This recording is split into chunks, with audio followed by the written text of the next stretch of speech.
Hi folks, just a little video here as we come back to class. I am experimenting with Screencast-O-Matic. I hope you can follow along in your um, notes. I'm going through Ghosh here. Amitav Ghosh is in an antique land. Um, and the quiz is coming up later on this afternoon. For the first half of it, so I'm trying to get at least a little bit down here on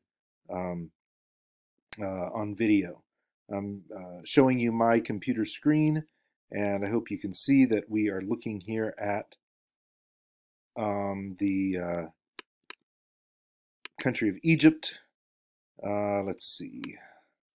Satellite. You can see it is a very dry place, very dry out here, but in the even though there's no rainfall, it has this incredibly green delta with all the very deep topsoil. We're looking at a village, Lataifa. So he's going to be in Lataifa, and then he's going to be in um, a bigger town, Nashawi. So we could say that Lataifa looks something like this. You'll see a few houses around the canal. This is, of course, a canal here, and then these are offshoot canals. This is all canal fed. It's all about the water supplies, but it's a little collection of houses,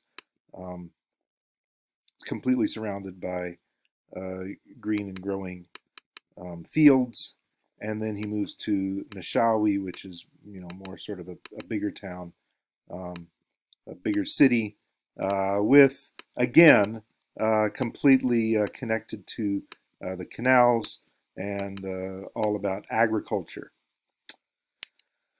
Okay, let's take a break from that video, from that screen. What we're looking at is Lataifa, a small village in the Delta. Abu Ali is Ghosh's landlord. He's a wealthier guy. Jabir is Abu Ali's impertinent young relative who he hangs out with a lot. Sheikh Musa is the new informant, the main informant for Ghosh. She's less wealthy. He has two guys he's hanging out with, Hassan and Ahmed. These are the sons of Sheikh Musa. Hassan has gone to the army.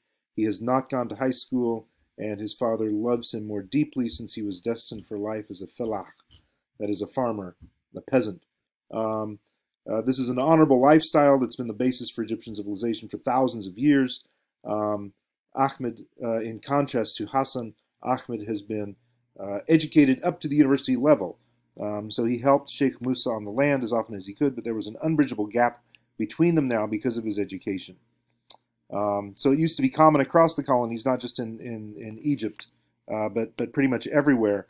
The Europeans would come in, they would set up these schools, they're trying to modernize the people, and the people who are sent to these schools, they go to the village and they say, oh, we need you to send us 10 young men to go to school, 10 boys, little kids, whatever, and they would send younger sons, they would send the children of the common people, they'd send orphans, they'd send whoever they could to keep the elder sons out of that, because the elder sons are more valuable, and they go to traditional schools or no schools at all, because they're trying to keep them from being contaminated by these very powerful and dangerous foreign rulers that they're trying to appease, but not necessarily trust in any way. Ahmed is married to a woman from Abu Ali's family. So there's some marrying up there. Religion and politics, national identities and religious identities are overlaid here. So there's the assumption that he is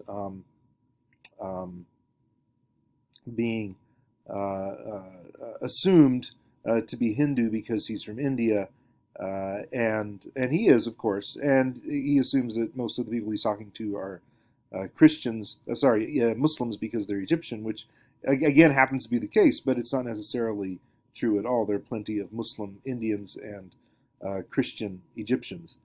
But but the national identities and religious identities get overlaid. Now, when he says I was trapped by language, what I have to do here is I have to stop. It's at 5 minutes, so I'll stop and I'll come back on and read a bit because it's a fun little segment on page 62.